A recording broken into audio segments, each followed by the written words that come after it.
The viral TirTir Mask Fit Red Cushion Foundation is finally in India. They've launched on Tira and Nykaa. Thankfully in India, they have launched with the full 30 shade range. It retails for 2050 rupees for the full priced 18-gram component.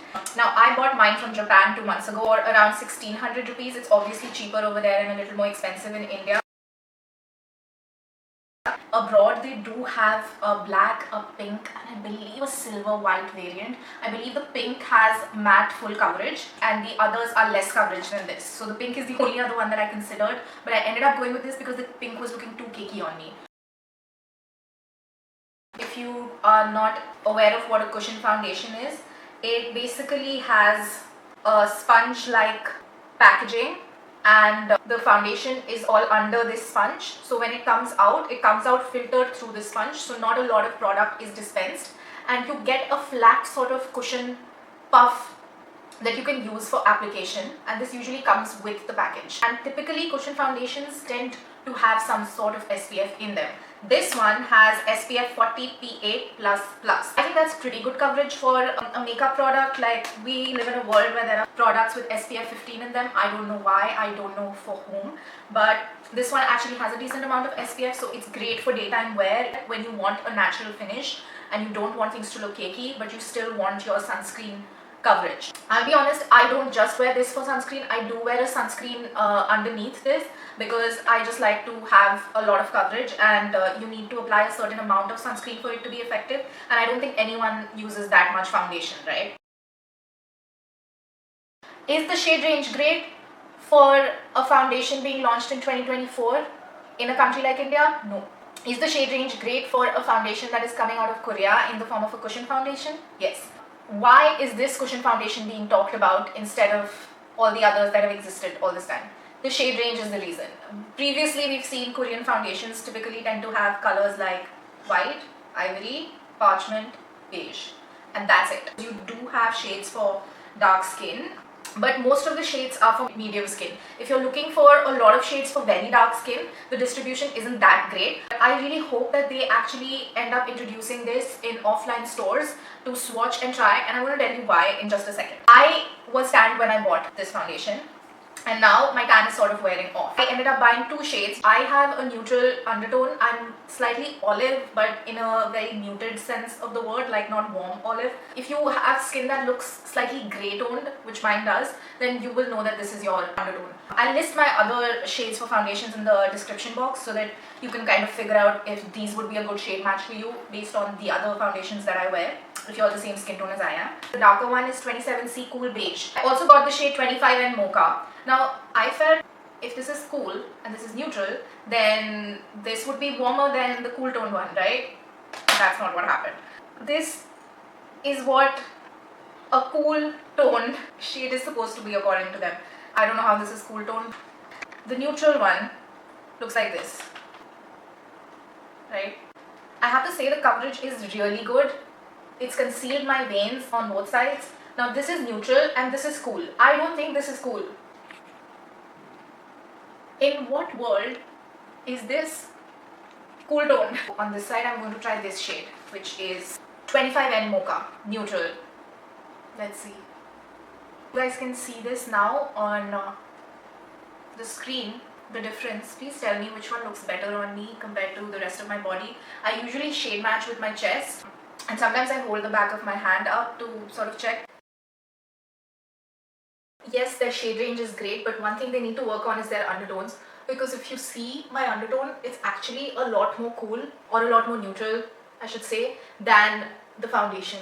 The foundation is quite orange on me. When I go out and I see it in person, I can tell that this is much more yellow and orange. Both the shades are much more yellow and orange than what my actual skin looks like on the rest of my body. And this is a struggle because I actually ended up trying the lighter shades as well, and they were too light for my face. So they were just a completely different color, and in the colors that are matching me, everything is too warm.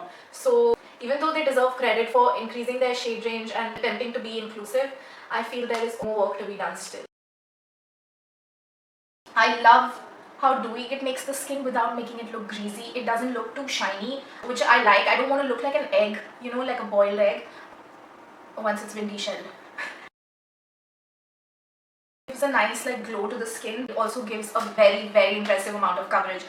I know how much it takes to cover my acne spots and to cover my discoloration. I know that a lot of foundations that claim to be full coverage don't actually cut it in this situation. So the fact that this does that is very impressive to me. I know a lot of people feel like this looks heavy for them, this looks really cakey, so they pat off the excess over here and then they apply the rest over here, which is fine if you don't want the coverage. I personally feel like I need the coverage and I want it, so I like to apply straight from it, but you can also use this like a palette, take it out and then apply like this. The red variant has a really nice finish which lasts really well on the skin. Now as somebody with very oily skin, everything breaks up over here on my chin and sometimes over here in these parts of my face. No matter how much I prime my skin, I spray it, I powder it, it just happens. So this has nothing to do with the foundation. The foundation is amazing. Because it comes with a sponge, application can be a little bit tricky in hard to reach areas or corners of the face. So like I love using this to conceal my skin. Sometimes I feel like I don't need concealer when I'm using this, but the problem is it leaves a mark around that area. So I can apply it here where there's a lot of space easily, but if I have to go here, then it kind of leaves a mark around that area and the application is not even. So what you can do in this situation is take a small concealer brush and kind of spread it out there.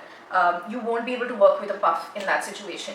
Now the reason a puff is a good idea for overall application is because it just distributes product in a more smooth manner. If you look at the texture of this puff, it doesn't have as many bumps or holes in it as a typical makeup sponge does. It doesn't have like fibers or anything like that. It kind of flattens out the foundation in a better manner and sort of presses it into the skin in a better manner. And I feel like this absorbs less product than most makeup blenders do. You know, those blending sponges that we typically use.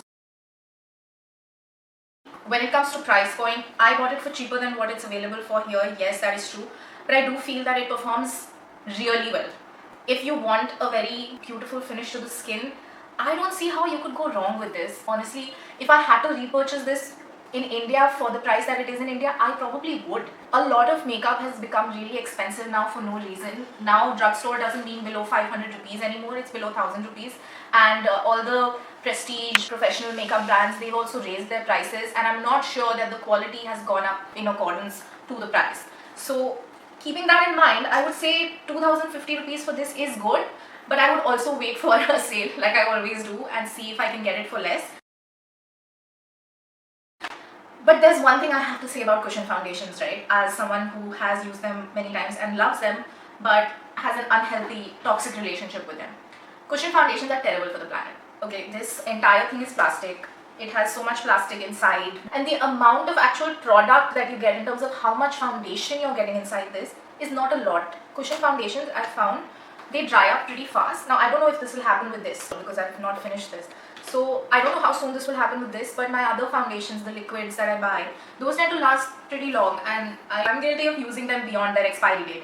But this will probably not last very long, and then you're left with this big bulky piece of plastic that you can't refill, like you just have to throw it away. Your second buy, it just happens quicker than it would with a liquid foundation, which comes in a glass bottle, typically, right? So in that way, cushion foundations are pretty unsustainable, if I'm being honest. If you want to mimic the coverage they give, you could try that whole Korean beauty trend where you apply foundation with a spatula, you know, in like a line, and then you use one of these cushion foundation puffs to sort of pat the product into the skin. You could try that. You may not get the same finish because there is a reason why these are so good, right? There is a reason why this packaging, this kind of formulation, this kind of, you know, it stays in a sponge so it doesn't dispense too much. You use a cushion to apply it. There's a reason it works, and there's a reason it looks good and looks different. But then we also have to think beyond that, and we also have to consider the repercussions for the environment. At the end of the day, overconsumption is the biggest problem, especially over-consuming things that you know are not being recycled properly. With that, I will leave you to go check out the TirTir foundation. I hope that you manage to swatch it in store. I hope they launch in stores where you can go and try it on your skin and see how it looks on you. I don't recommend buying it online.